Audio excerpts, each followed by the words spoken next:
اسی طرح سے دعا کا اہتمام ہونا ہے۔ روزے دار کے بارے میں حدیث پاک کے اندر ہے، اللہ کے نبی نے فرمایا روزے دار کے لیے 2 خوشخبریاں ہیں۔ 2 خوشخبریاں کیا ہے؟ ایک خوشخبری تو اس کی افطار کے وقت کی خوشی، اس کے لیے 2 خوشخبریاں کہہ رہا ہوں میں، حدیث میں ہے 2 خوشیاں کا وقت ہے۔ تو ایک افطار کا وقت، وہ خوشی کا وقت ہوتا ہے سب کے لیے، اور دوسرا عند لقاء ربہ، جب وہ اپنے رب سے ملاقات کرے گا وہ اس وقت کی خوشی کا وقت۔ تو افطار کے وقت کی دعا کا اہتمام ہماری زندگیوں میں بہت کم پایا جاتا ہے۔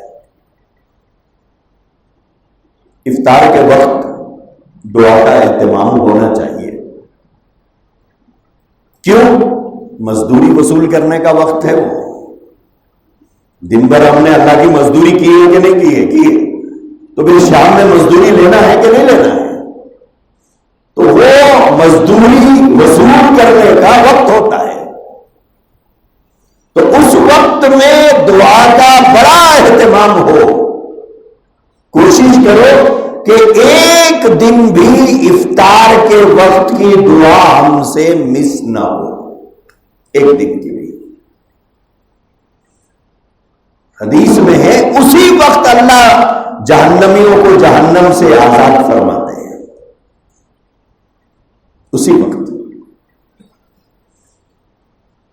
شروع دن سے اللہ ان لوگوں کو جو اس سے مانگتے ہیں انہیں آزادی عطا فرماتے ہیں۔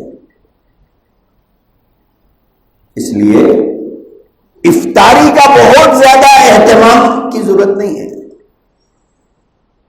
ہم لوگ جتنا اہتمام دعا کا ہونا چاہیے اس سے زیادہ اہتمام افطاری کا کرتے ہیں۔ کیجیے، اللہ نے آپ کو حیثیت دی، اپنے گھر والوں پہ خوب خرچ کیجیے، رمضان کا مہینہ ہے، خوب وسعت سے خرچ کیجیے، لیکن یہ سب افطار سے بہت پہلے۔ اب سیرن بجنے 5 منٹ باقی ہے، ابھی بھی موز کی تھیلی ہاتھ میں ہے، بھجیوں کی پالیتھین ہاتھ میں ہے، یہ مناسب نہیں، یہ مناسب نہیں۔ کسی دن ایک دن اتفاق ہو جائے وہ ایک الگ بات ہے، لیکن روز کا معمول بنا لینا، اس کے عصر کی نماز کے بعد افطار خریدنے جاتے ہیں ہم لوگ۔ ارے صاحب دن بھر کیا کرتے ہیں آپ لوگ؟ دن بھر ہم لوگ کیا کرتے ہیں کہ عصر کی نماز کے بعد افطار خریدتے ہیں ہم لوگ۔ سارے بازار بھرے پڑے ہیں ہم لوگوں سے، کیا کر رہے ہیں؟ افطاری خرید رہے ہیں۔ دن بھر ہم کیا کرتے ہیں؟ وہ وقت افطار خریدنے کا نہیں ہے، وہ وقت تو دعا کرنے کا ہے۔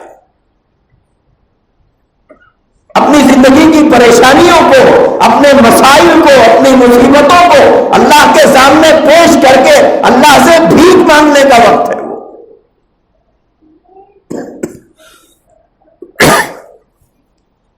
لیکن وہی وقت ہم لوگ مرچیاں، بھجیے، موزہ، فلاں خریدنے میں لگے ہوئے ہیں۔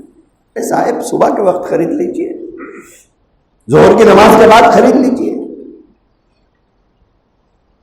اور اپنے گھر والوں کو بھی اتنی مہلت دیجئے کہ وہ دعاؤں میں مصروف رہے۔ آپ عصر کے بعد افطاری لے آ کے دے رہے ہیں، بولے آپ بناؤ، اب وہ بیچارے گھر کی افطاری بنانے میں، پکانے میں لگے ہوئے ہیں، سحرن بج جاتا ہے، اب وہ اس وقت بیٹھ کے افطار کر لیتے ہیں۔ دعا کا اہتمام ہی نہیں ہمارے گھروں میں۔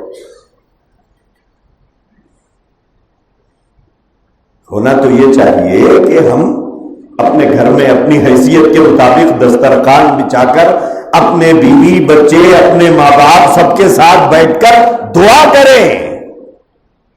وہ دعا کرنے کا وقت ہے، اہتمام کرو اس وقت میں دعا کرنے کا۔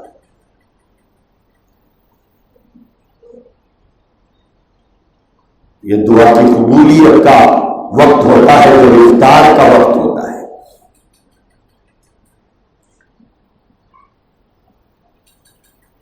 تو ان چیزوں کا اگر ہم اہتمام کریں تو پھر ہمارا رمضان رمضان ہوگا.